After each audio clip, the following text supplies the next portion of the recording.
Саламатсыздар ма оқушылар? Бүгінгі күннің тақырыбы экологиялық пирамидада энергия мен заттардың ауысуы. Сабақтың мақсаты қоректік тізбекте энергия мен заттардың ауысуын талдау, экологиялық пирамидада әрбір деңгейдегі қарым-қатынасты орнату. Энергия қоректік тізбек арқылы қалай өтеді? Күн барлық қоректік тізбектердің негізгі энергия көзі. Сондықтан экожүйелердің де негізгі энергия көзі болып табылады. Өсімдіктер күн энергиясын қолданып фотосинтез процесі арқылы қорек жасап шығаруға бейімделген. Кейін бұл қоректі басқа ағзалар қолданады. Сондықтан энергия қоректік тізбек арқылы бір трофикалық деңгейден келесі деңгейге өтеді.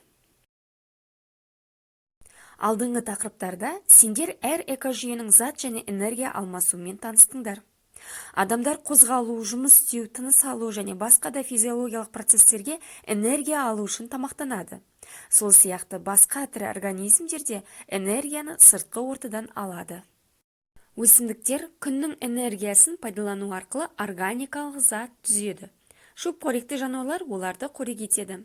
Жыртқыштар болса энергияны шөп қоректілерден алады.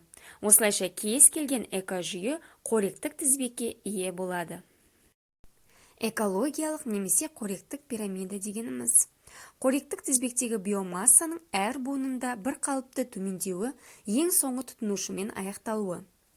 Әр экологиялық пирамиданың өзінде заңы бар. Қоректік тізбектің негізі болып табылатын өсімдіктердің мөлшері шөп қоректі жануарлардың массасына 10 есе артық. Сол сияқты әрбір келесі қоректік трофикалық деңгейге өткен сайын масса 10 есе кеме береді. Бұл заңдылық бойынша әр трофикалық деңгейдегі организм өзіне түскен биомассаның 10% энергиясын өзінің денесін құрауға жұмсайды. Қалған энергия 90% тыныс алуға, қозғалыс және жылу бөлуге жұмсалады. Ал енді оқушылар, алған білімімізді тексерейік. Бірінші сұрақ. Экологиялық пирамида дегеніміз не? Екінші сұрақ. Экологиялық пирамидада өсімдік қандай рөлге ие? Және үшінші сұрақ. Өсімдік өсу үшін энергияны қайдан алады? Назарларыңызға рахмет, сіздерге сәттілік.